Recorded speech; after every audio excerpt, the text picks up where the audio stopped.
Selamat pagi Bapak, Ibu, Saudara yang terkasih dalam Tuhan Yesus Kristus. Hari ini adalah Minggu Paskah yang kelima.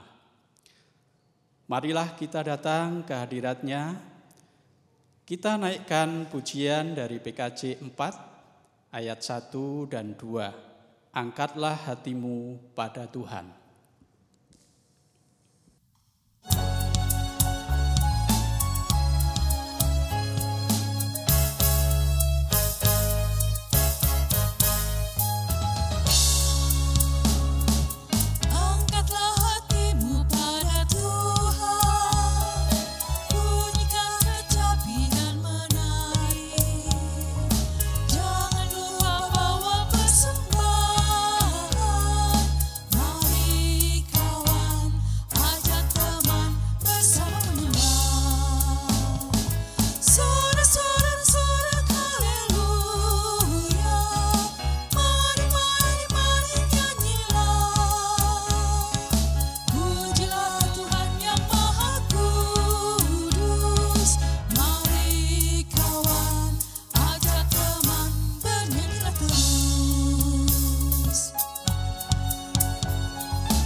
Ibadah kita ini berlangsung di dalam nama Allah Bapa, Anak, dan Roh Kudus.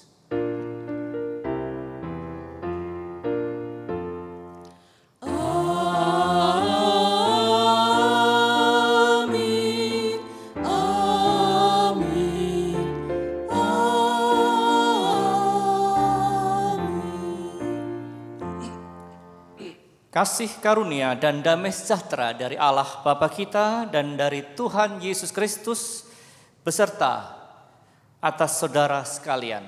Dan beserta saudara juga. Bapak, Ibu, Saudara yang dikasihi Tuhan, pada pagi ini kita masih melaksanakan ibadah dari rumah saja.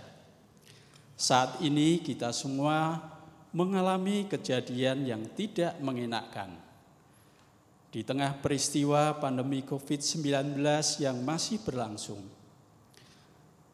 Meskipun demikian, kita tetap yakin akan pertolongan yang datangnya dari Tuhan saja melalui firman-Nya, sehingga kita punya keberanian menjalani hidup.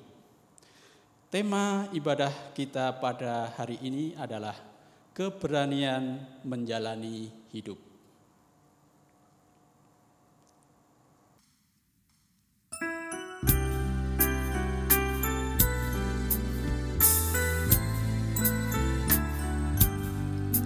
Firman-Mu ku pegang selalu, saat duka, saat senang, jalan hidup yang akan datang, tangan Tuhan yang memegang.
Bapak, Ibu, Saudara yang terkasih, selama ini terkadang pikiran, tutur kata ataupun perbuatan kita menjadi batu sandungan bagi sesama.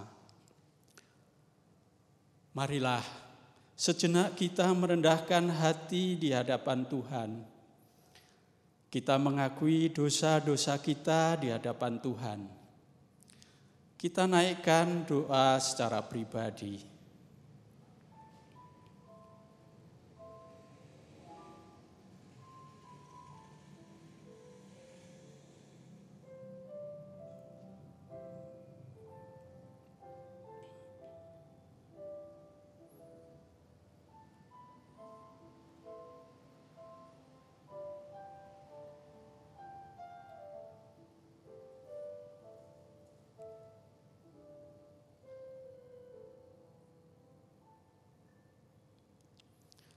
Ya Tuhan, inilah doa pengakuan kami. Di dalam nama Tuhan Yesus Kristus, kami sudah berdoa. Amin.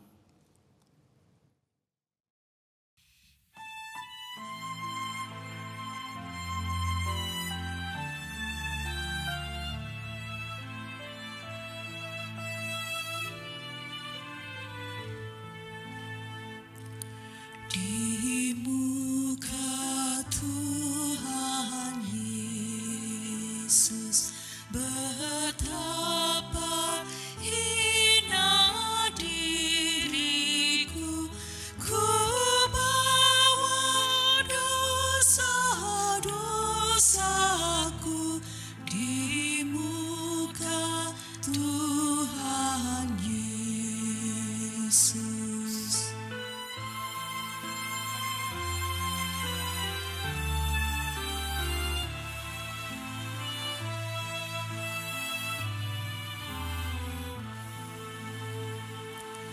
Di muka Tuhan Yesus tersungkur karena dosaku, ku buka kerinduanku di muka Tuhan Yesus.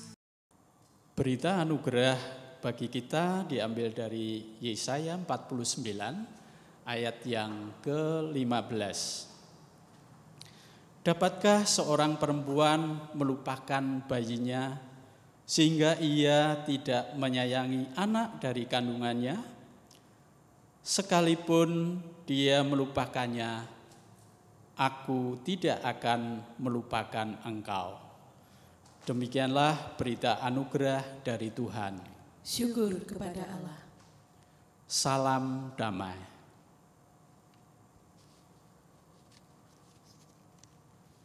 Saudara-saudara yang dikasihi oleh Tuhan Yesus Kristus, marilah kita berdoa, mohon pimpinan dan terang Roh Kudus untuk pelayanan firman Tuhan. Mari kita berdoa.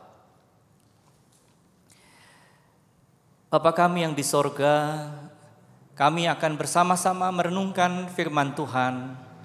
Kiranya Roh Kudus menerangi kami, sehingga kami dapat mengertinya, menghayatinya, dan menerapkan dalam kehidupan kami sehari-hari. Ya Roh Kudus, berkaryalah di tengah kami semuanya. Di dalam nama Tuhan Yesus Kristus kami berdoa. Amin. Saudara yang dikasihi Tuhan, pembacaan Injil saat ini terambil dari Injil Yohanes pasal 14 ayat 1 sampai dengan 14 dan 23. Yohanes 14 ayat 1 sampai dengan 14 dan ayat 23. Demikian. Janganlah gelisah hatimu, percayalah kepada Allah, percayalah juga kepadaku. Di rumah Bapa-Ku banyak tempat tinggal. Jika tidak demikian, tentu aku mengatakannya kepadamu. Sebab aku pergi ke situ untuk menyediakan tempat bagimu. Dan apabila aku telah pergi ke situ dan telah menyediakan tempat bagimu, Aku akan datang kembali dan membawa kamu ke tempatku, supaya di tempat di mana aku berada, kamu pun berada. Dan kemana aku pergi, kamu tahu jalan ke situ. Kata Thomas kepadanya, Tuhan, kami tidak tahu kemana engkau pergi. Jadi bagaimana kami tahu jalan ke situ? Kata Yesus kepadanya, Akulah jalan dan kebenaran dan hidup. Tidak ada seorang pun yang datang kepada Bapa kalau tidak melalui aku. Sekiranya kamu mengenal aku, pasti kamu juga mengenal Bapa-Ku. Sekarang ini kamu mengenal Dia dan kamu telah melihat Dia. Kata Filipus kepadanya, Tuhan, tunjukkanlah Bapa itu kepada kami. Itu sudah cukup bagi kami. Kata Yesus kepadanya, telah sekian lama aku bersama-sama kamu, Filipus, namun engkau tidak mengenal aku. Barang siapa telah melihat aku, ia telah melihat Bapa. Bagaimana engkau berkata, tunjukkanlah Bapa itu pada kami? Tidak percayakah engkau bahwa aku di dalam Bapa dan Bapa di dalam aku? Apa yang aku katakan kepadamu, tidak aku katakan dari diriku sendiri, tetapi Bapa yang diam di dalam aku, Dialah yang melakukan pekerjaannya. Percayalah kepadaku bahwa aku di dalam Bapa dan Bapa di dalam aku. Atau setidak-tidaknya percayalah karena pekerjaan-pekerjaan itu sendiri. Aku berkata kepadamu, sesungguhnya barang siapa percaya kepadaku, ia akan melakukan juga pekerjaan-pekerjaan yang aku lakukan. Bahkan pekerjaan-pekerjaan yang lebih besar daripada itu. Sebab aku pergi kepada Bapa. Dan apa juga yang kamu minta dalam namaku, aku akan melakukannya, supaya Bapa dipermuliakan di dalam Anak. Jika kamu meminta sesuatu kepadaku dalam namaku, aku akan melakukannya. Ayat 23, jawab Yesus, jika seorang mengasihi aku, ia akan menuruti firmanku, dan Bapakku akan mengasihi dia, dan kami akan datang kepadanya, dan diam bersama-sama dengan dia. Demikianlah pembacaan Injil Yesus Kristus. Yang berbahagia ialah kita semua yang mendengarkan firman Allah, yang melakukan dan memeliharanya. Haleluya.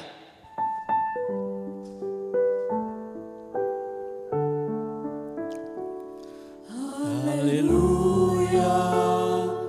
Haleluya. Haleluya.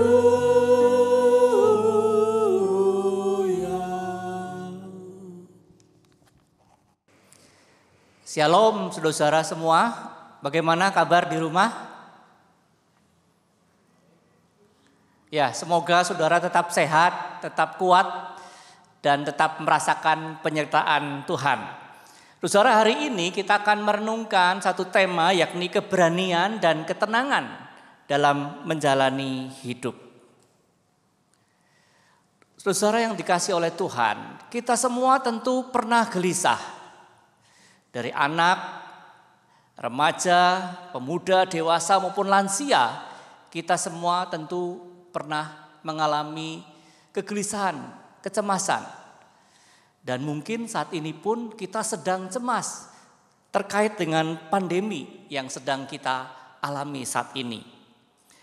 Saudara yang terkasih dalam Tuhan, ada sebuah survei, ya ini terjadi di Amerika Serikat, terkait kecemasan, kegelisahan dalam menghadapi pandemi ini. Mari kita lihat survei itu. Ternyata saudara, penggunaan obat anti cemas meningkat pesat.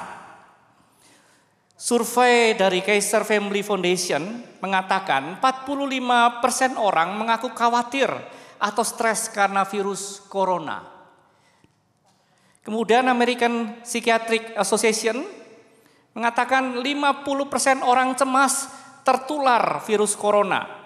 62% orang cemas karena takut jangan-jangan orang yang mereka cintai jatuh sakit. Nah, saudara, ini tentu terjadi di Amerika, tapi saya juga menduga ini terjadi di berbagai negara di dunia ini. Kecemasan semakin meningkat. Kegelisahan semakin banyak dialami oleh orang. Nah, saudara, kita tahu bahwa kegelisahan itu sebetulnya bisa mempengaruhi tubuh, bahkan merugikan tubuh kita. Daya tahan tubuh kita bisa menurun, kita bisa pusing, kita bisa lemah, dan banyak hal-hal lain yang merugikan kita dengan kegelisahan. Tetapi sebaliknya, saudara, ketenangan hati itu membuat tubuh kita menjadi segar, tubuh kita menjadi sehat. Karena itu, saudara, saat ini kita akan bersama-sama merenungkan bagaimana kita bisa tetap tenang, bisa tetap berani dalam menghadapi kehidupan ini. Saya menyadari bahwa yang namanya kehidupan tidak lepas dari masalah-masalah. Dan kadang kita gelisah karenanya. Tetapi kita ingin bagaimana kita bisa tetap tenang, tetap berani menghadapi berbagai masalah kehidupan ini. Saudara yang terkasih dalam Tuhan Yesus Kristus, Tuhan ternyata sangat peduli dan mengerti akan kegelisahan kita. Dalam bacaan kita tadi kita melihat Tuhan Yesus sangat peduli terhadap kecemasan para murid yang mungkin akan dialami dengan kepergian Yesus ke sorga. Jadi saudara, bacaan yang kita baca tadi mengisahkan tentang kata-kata perpisahan Yesus sebelum Yesus naik ke sorga. Dan karena para murid akan ditinggalkan oleh Tuhan Yesus menduga bahwa para murid akan mengalami kecemasan. Karena itu Tuhan Yesus berkata, janganlah gelisah hatimu. Nah, saudara, ada dua hal yang Tuhan Yesus berikan untuk mengatasi kegelisahan para murid. Dua hal itu, yang pertama, saudara, agar mereka itu tetap percaya kepada Tuhan. Nah, saudara, kata percaya itu memakai kata pisteuo, artinya beriman atau mengamini. Tetapi juga berarti mempercayakan hidup kepada Tuhan. Jadi saudara, menarik, kata iman itu artinya juga mengamini akan firman Tuhan. Beriman artinya kita mempercayakan diri kepada Tuhan. Dan saudara, kalau kita sungguh-sungguh mempercayakan hidup kepada Tuhan, mengamini firman Tuhan, di situ kita akan mendapatkan ketenangan dan ketentraman. Saudara, saya ingin memberikan sebuah contoh. Ya, ada anak dikejar-kejar anjing. Dia begitu ketakutan, dia begitu cemas. Dia mencari bapaknya, dan bapaknya ketemu. Dan anak itu segera digendong oleh bapaknya. Dan apa yang terjadi, saudara? Anak itu mendapatkan rasa aman. Walaupun mungkin masih menangis, tetapi dia mendapatkan rasa aman. Dia tidak takut lagi terhadap anjing itu. Dia percaya dan yakin bahwa ayahnya lebih kuat daripada anjing. Demikian juga, saudara, bayi yang menangis kemudian digendong oleh ibu akan merasa nyaman dan aman sehingga dia bisa tidak menangis lagi. Dan saudara, mungkin sebagai ilustrasi bagi kita, saudara sekarang duduk di rumah, ya, di kursi, mungkin juga di sofa, mungkin ada yang berbahan. Ya. Saudara dan saya percaya bahwa sofa, tempat kita duduk atau tempat berbah itu cukup kuat untuk menanggung berat badan kita. Dan kita langsung duduk, langsung berbah. Saudara mempercayakan diri pada sofa itu. Saudara percaya bahwa sofa itu cukup kuat untuk menahan tubuh kita dan bisa memberi rasa nyaman bagi kita. Nah, saudara, mari kita renungkan. Kalau saudara dan saya percaya kepada sofa, mempercayakan diri pada sofa, bukanlah terlebih kita percaya kepada Tuhan yang hidup dan mempercayakan hidup kita kepada Allah yang hidup. Lalu saudara, ketika kita mempercayakan diri, mempercayakan hidup kita kepada Tuhan, maka ada rasa aman, rasa tentram, seperti bayi yang digendong oleh ibu, seperti anak kecil yang digendong oleh bapaknya, tidak takut lagi terhadap kejaran anjing. Demikian juga saudara, orang yang mempercayakan hidupnya pada Tuhan akan mendapat ketentraman dan ketenangan. Itu yang pertama, saudara. Untuk mengatasi kegelisahan para murid, Tuhan Yesus mengajarkan, percayalah, berimanlah, percayakanlah hidupmu kepada Allah. Yang kedua, saudara, Tuhan Yesus mengajarkan kepada para muridnya. Tuhan Yesus mengatasi kegelisahan para murid dengan memberitahukan tentang adanya rumah Bapa yang Tuhan Yesus sediakan bagi mereka kelak. Kita perhatikan dalam Yohanes 14 ayat 2 dan 3. Di rumah Bapa-Ku banyak tempat tinggal, sebab Aku pergi ke situ untuk menyediakan tempat bagimu. Aku akan datang kembali dan membawa kamu ke tempatku, supaya di tempat di mana Aku berada, kamu pun berada. Nah, saudara yang terkasih dalam Tuhan Yesus Kristus, Tuhan Yesus menjanjikan akan rumah Bapa yang akan para murid tinggali kelak ketika Tuhan Yesus datang menjemput mereka. Nah, saudara, janji rumah Bapa itu memberikan ketenangan bagi para murid, juga keberanian bagi para murid dalam menjalani hidup. Jika mereka mengakhiri hidup di dunia ini, mereka akan bertemu lagi dengan Tuhan Yesus yang sudah mendahului mereka dan yang sudah menyediakan tempat di rumah Bapa. Nah, saudara, berkaitan dengan rumah, saudara.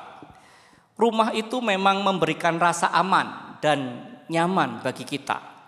Menjadi tempat bagi kita untuk berteduh, menjadi tempat bagi kita untuk berlindung dari cuaca panas, dari hujan, dari cuaca dingin. Rumah memberikan pada kita perlindungan dan juga keteduhan. Apalagi saudara, kalau kita tinggal serumah dengan orang yang kita kasihi, tentu akan membuat rasa nyaman dan rasa tentram. Nah, sekarang saudara, kita banyak tinggal di rumah, ya, stay at home, ya, work from home. Itu melindungi kita juga dari penyebaran virus corona. Rumah, saudara, juga menjadi tempat bagi kita untuk berkumpul, tempat kita bertemu dengan keluarga, dan itu tentu menjadi sesuatu yang menyenangkan karena kita berkumpul dengan orang-orang yang kita kasihi. Tapi juga, saudara, rumah juga menjadi tempat bagi kita untuk beristirahat, mengasuh. Saya membayangkan, saudara, kita seorang petani yang sudah bekerja keras di sawah, lelah, berkeringat, kemudian pulang ke rumah mengasuh, ya, mungkin minum teh, makan snack atau makan besar. Wah, sangat nyaman dan sangat menyenangkan. Setelah bekerja lelah, kita beristirahat di rumah. Nah, saudara, rumah punya banyak fungsi yang bisa memberikan pada kita ketentraman dan kenyamanan. Nah, mari saudara, kita sekarang akan melihat tentang rumah Bapa dalam bacaan kita. Tuhan Yesus berkata, di rumah Bapa-Ku banyak tempat tinggal. Nah, saudara, tempat tinggal ternyata berasal dari kata mone yang berarti rumah besar. Nah, saudara, di rumah Bapa ternyata begitu banyak rumah besar. Dalam bahasa Inggrisnya itu mansion. Ini menunjukkan betapa besarnya kasih Allah Bapa bagi kita semua. Dan siap menampung semua orang di dalam rumah Bapa, di dalam sorga. Jadi saudara, mansion atau rumah besar menunjukkan kebesaran kasih Allah kepada kita semua. Dan ingin agar kita semua bisa masuk di dalam sorga. Itu arti kata mone, saudara. Tapi kata mone atau meno, dari akar kata meno, ternyata juga berarti diam bersama-sama. Menunjukkan ada relasi yang erat, persatuan yang erat. Nah, dalam bacaan kita, saudara, di dalam Yohanes 14 ayat 10. Bapa yang diam, itu memakai kata meno. Di dalam aku, dialah yang melakukan pekerjaannya. Jadi Bapa berdiam dalam diri Yesus. Itu memakai kata meno. Kemudian Yohanes 14 ayat 23. Jawab Yesus, jika seorang mengasihi aku, ia akan menuruti firman-Ku, dan Bapa-Ku akan mengasihi dia, dan kami akan datang kepadanya dan diam bersama-sama dengan dia. Ini memakai kata mone. Bapa dan Yesus berdiam di dalam diri kita, di dalam diri orang-orang yang mengasihi Tuhan dan yang menuruti firman Tuhan.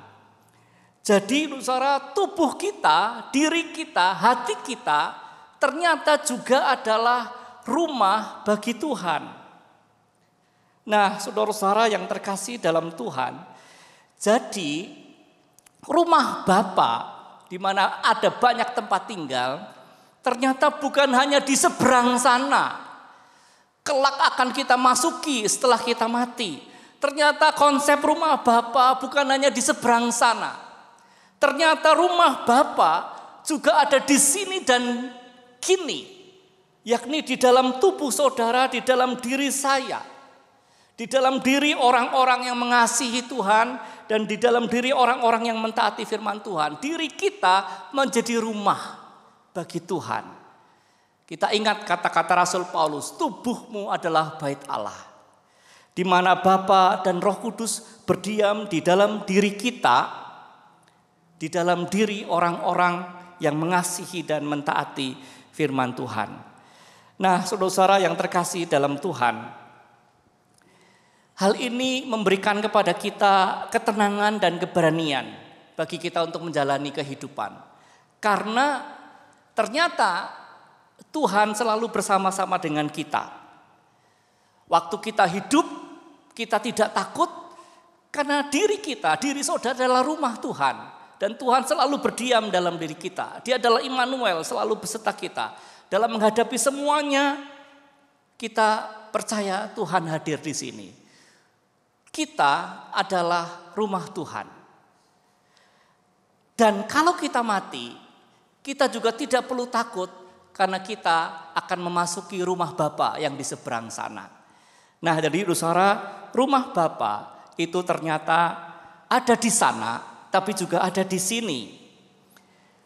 Rumah Bapa adalah saudara dan saya sebagai pribadi maupun sebagai persekutuan, sebagai gereja Tuhan. Dan Tuhan hadir di sini dan kini.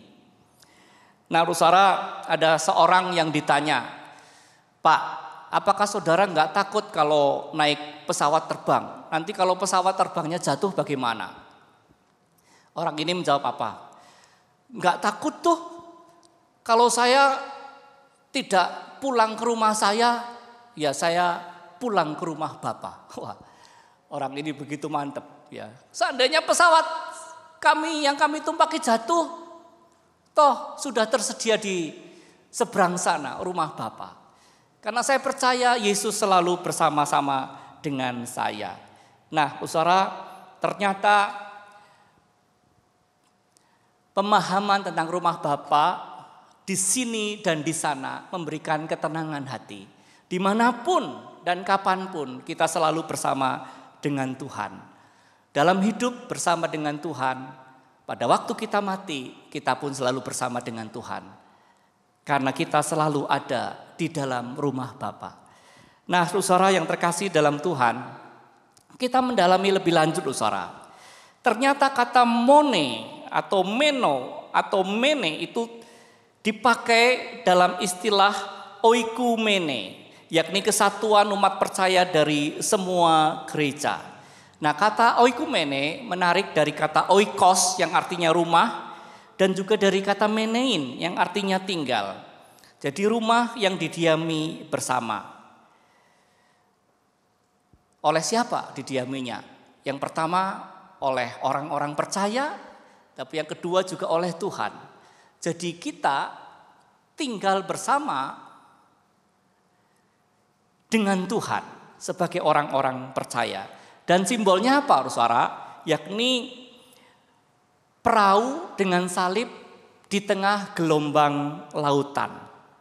Nah, ini artinya apa, saudara?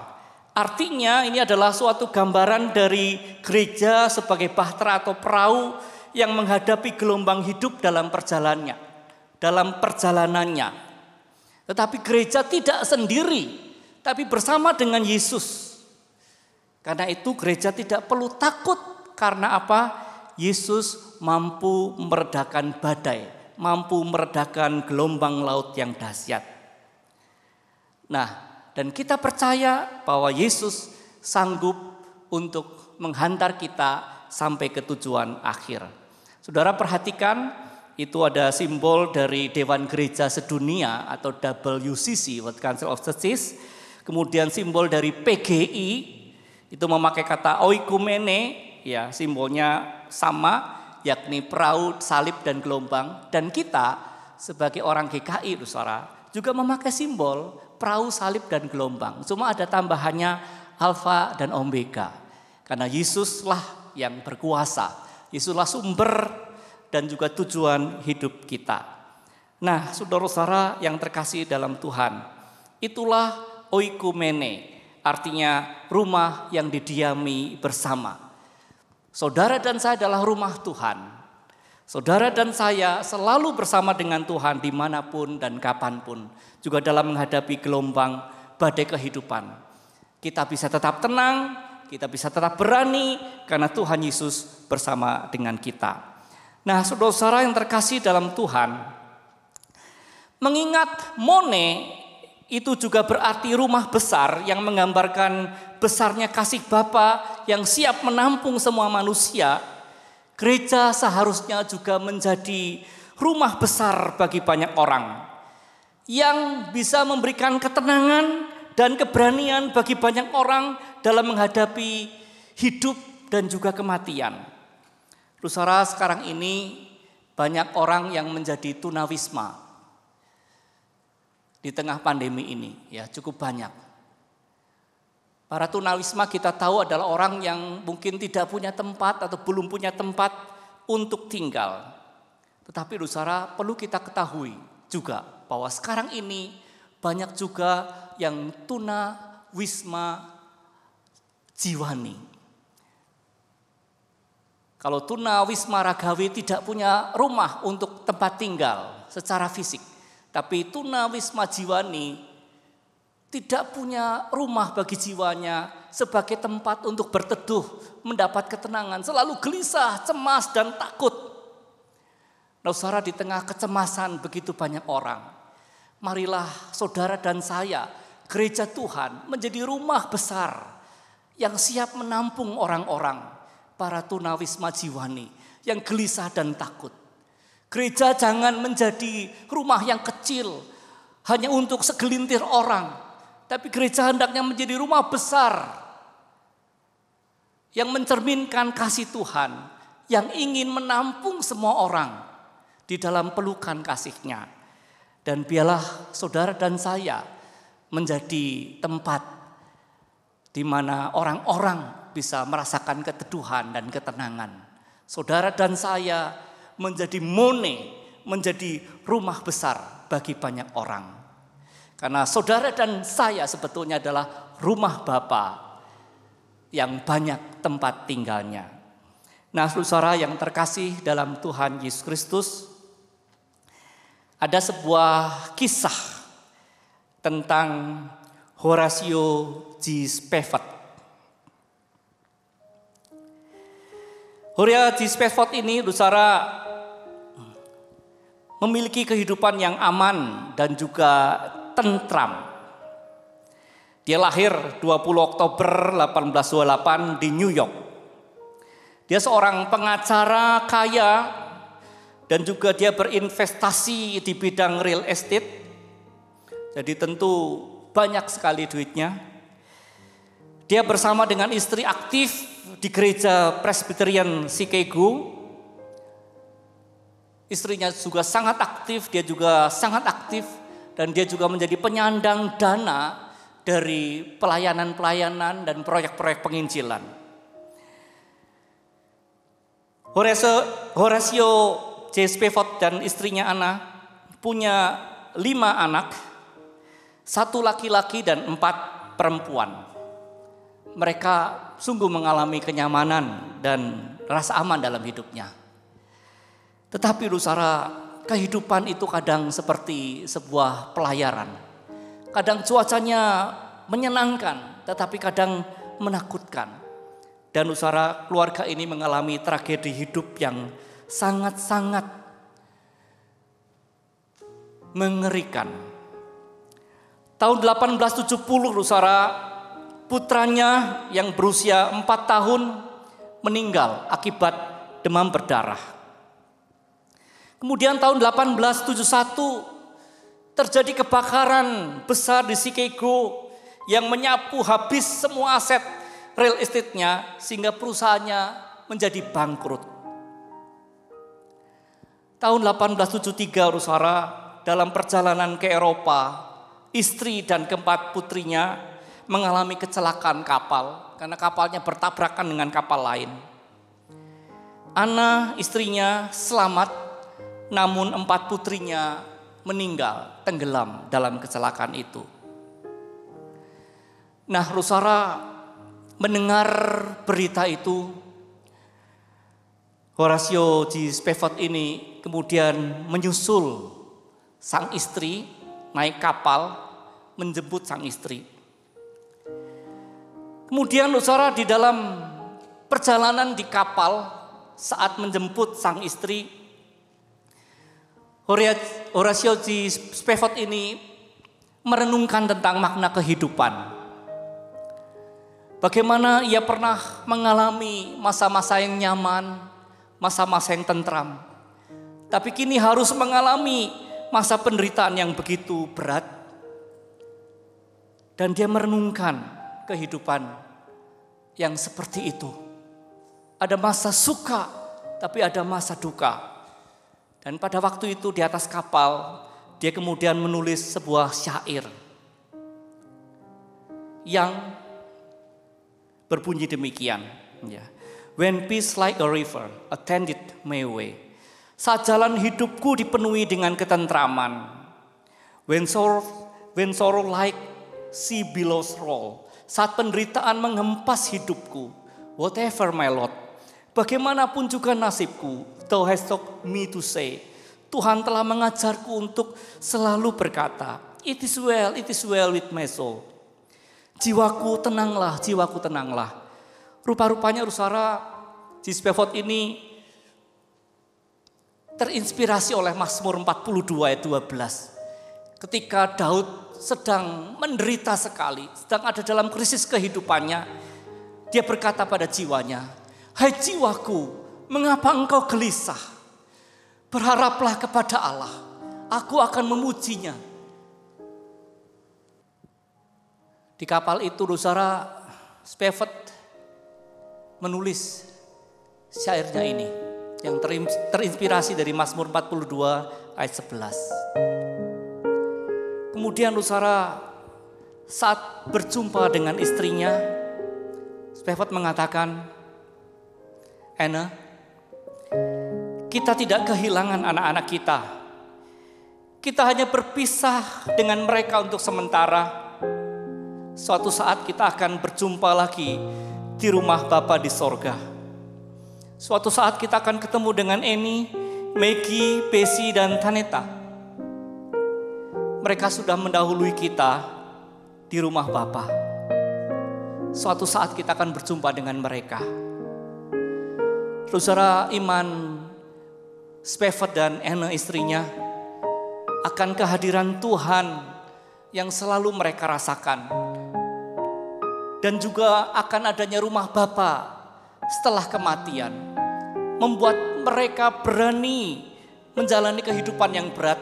Membuat mereka tetap bisa memiliki ketenangan walaupun mengalami tragedi yang begitu berat. Nah saudara, syair yang ditulis oleh Spafford ini kemudian menjadi sebuah lagu yang berjudul Jiwaku Tenanglah.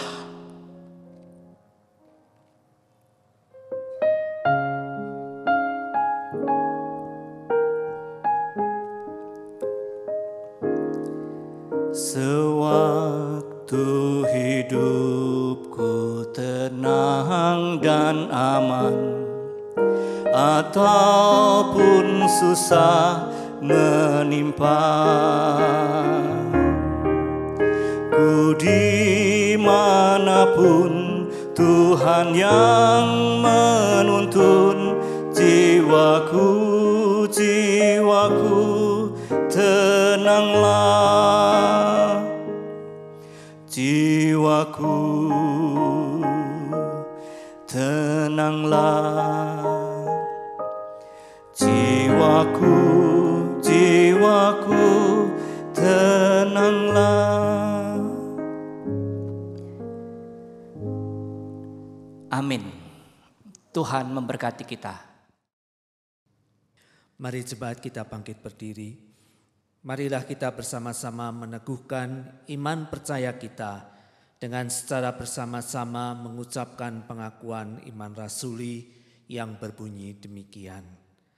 Aku percaya kepada Allah, Bapa yang Maha Kuasa, Khalik langit dan bumi, dan kepada Yesus Kristus, Anak-Nya yang tunggal Tuhan kita, yang dikandung dari Roh Kudus, lahir dari anak darah Maria, yang menderita sengsara di bawah pemerintahan Pontius Pilatus, disalibkan, mati dan dikuburkan, turun ke dalam kerajaan maut.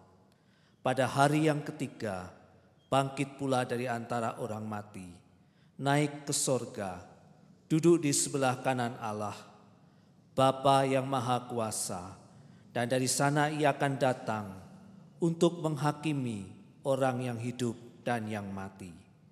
Aku percaya kepada Roh Kudus, gereja yang kudus dan am, persekutuan orang kudus, pengampunan dosa, kebangkitan orang mati, dan hidup yang kekal. Amin. Dipersilakan duduk kembali.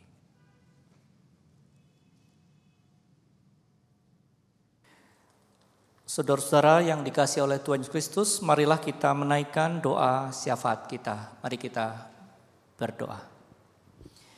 Bapa dalam sorga, kami menyadari bahwa hidup kami tidak lepas dari berbagai masalah-masalah kehidupan. Dan kadang kami menjadi cemas dan gelisah. Tapi ya Tuhan, saat ini kami boleh mendengar firman Tuhan.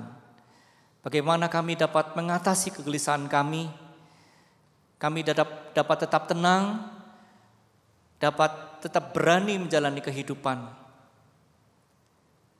dengan iman, dengan percaya, dengan mempercayai hidup kami kepada Tuhan. Tolonglah ya Tuhan agar kami sungguh-sungguh mempercayai hidup kami kepada Tuhan. Dan biarlah hati kami boleh tenang dan damai. Dan kami juga boleh mendengar bahwa Tuhan ternyata selalu tinggal bersama dengan kami, selalu menyertai kami dalam kehidupan kami, sehingga kami tidak perlu takut dalam menghadapi gelombang kehidupan, karena Tuhan selalu beserta dengan kami. Dan kalau toh kami harus menghadapi kematian, ternyata Tuhan juga sudah menyediakan rumah Bapa di seberang sana. Dan ini pun boleh menjadi kekuatan dan penghiburan bagi kami ketika kami menghadapi pengalaman-pengalaman kehilangan ataupun kedukaan. Ya Tuhan, terima kasih untuk firman Tuhan. Kami tetap berdoa Tuhan untuk segenap jemaat Tuhan yang saat ini harus tetap berada di rumah, beribadah di rumah, bekerja di rumah. Kiranya Tuhan memberkati. Biarlah kasih dan penyertaan Tuhan selalu dirasakan. Kami juga berdoa Tuhan untuk penanganan COVID-19 ini. Tuhan memberkati untuk semua pihak yang terlibat dalam mengatasi pandemi ini. Kami yakin Tuhan selalu ada hikmah di balik semuanya. Dan biarlah kami boleh menemukan hikmah itu. Kami juga boleh bekerja sama untuk mengatasi pandemi ini dengan semua pihak. Terima kasih ya Tuhan. Dengarlah doa kami ya Tuhan, yang kami panjatkan di dalam nama Tuhan Yesus Kristus yang juga mengajar kami berdoa. Bapa kami yang di sorga, dikuduskanlah namamu, datanglah kerajaanmu, jadilah kehendak-Mu di bumi seperti di sorga. Berikanlah kami pada hari ini makanan kami yang secukupnya, Dan ampunilah kami akan kesalahan kami, seperti kami juga mengampuni orang yang bersalah pada kami. Dan jangan bawa kami dalam pencobaan, tapi lepaskanlah kami daripada yang jahat. Karena Engkau yang punya kerajaan dan kuasa dan kemuliaan sampai selama-lamanya. Amin. Marilah kita dengan penuh sukacita menyatakan ucapan syukur kita kepada Tuhan yang telah memberikan kepada kita segala berkat-Nya. Ayat persembahan pada saat ini terambil dari Roma 6 ayat yang ke-13 yang berbunyi demikian. Dan janganlah kamu menyerahkan anggota-anggota tubuhmu kepada dosa untuk dipakai sebagai senjata kelaliman. Tetapi serahkanlah dirimu kepada Allah sebagai orang-orang yang dahulu mati, tetapi yang sekarang hidup. Dan serahkanlah anggota-anggota tubuhmu kepada Allah untuk menjadi senjata-senjata kebenaran. Jemaat yang terkasih, untuk saat ini ada dua cara yang bisa kita lakukan untuk mempersembahkan persembahan kita.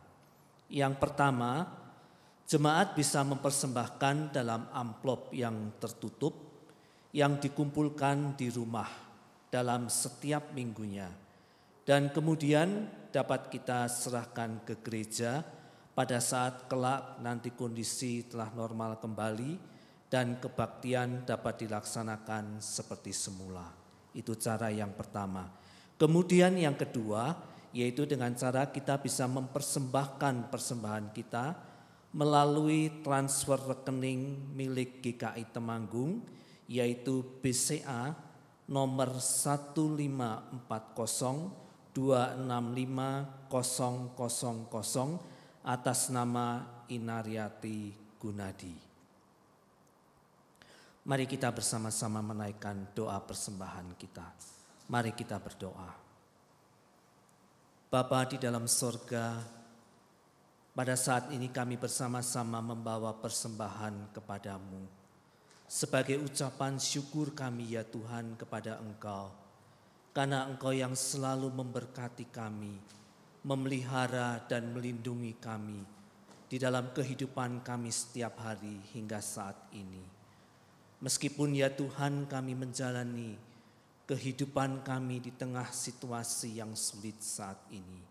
Tapi kami percaya Tuhan Engkau tetap baik kepada kami dan Engkau tidak pernah meninggalkan kami. Karena itu Bapa, saat ini kami bersama-sama membawa ucapan syukur kami kepadamu. Tuhan terimalah dan berkatilah persembahan kami ini. Biarlah Tuhan boleh pakai untuk kemuliaan bagi nama-Mu. Terima kasih ya Tuhan. Di dalam nama Tuhan Yesus kami persembahkan persembahan kami ini. Puji nama Tuhan.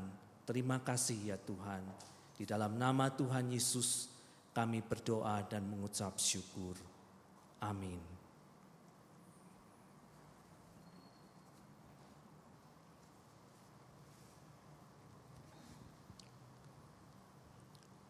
Bapak, Ibu, Saudara, marilah kita menjadi saksinya dengan menjadi pelaku firman-Nya serta meneladani kehidupan Tuhan Yesus dimanapun kita berada.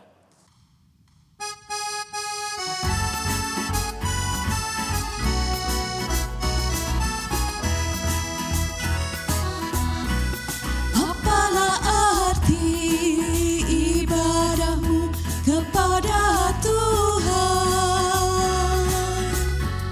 bila tiada rela sujud dan syukur?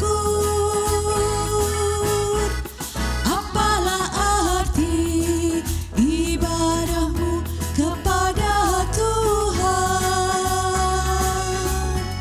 bila tiada hati tulus dan syukur?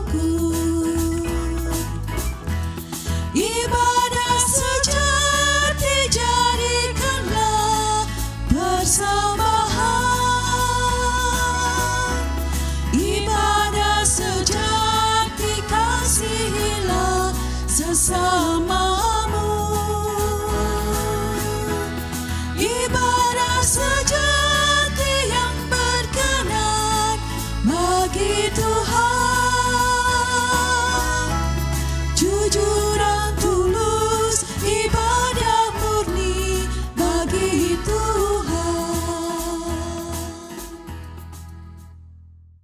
Saudara-saudara, arahkanlah hatimu kepada Tuhan. Kami mengarahkan hati kami kepada Tuhan. Pulanglah dalam damai sejahteranya. Syukur kepada Allah, Terpujilah Tuhan. kini dan selamanya. Kini terimalah berkat dari Tuhan. Anugerah Tuhan Yesus Kristus dan kasih Allah Bapa dalam persekutuan dengan Roh Kudus menyertai saudara sekalian.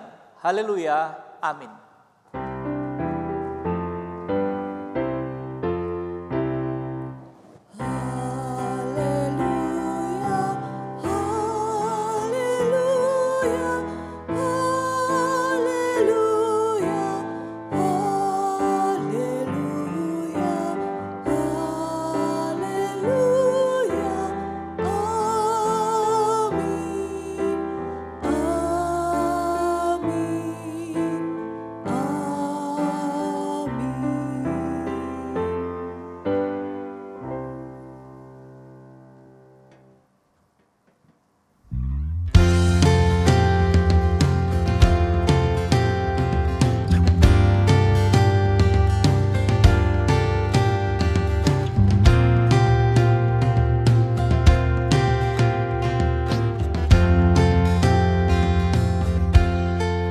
Apalah arti ibadahmu kepada Tuhan?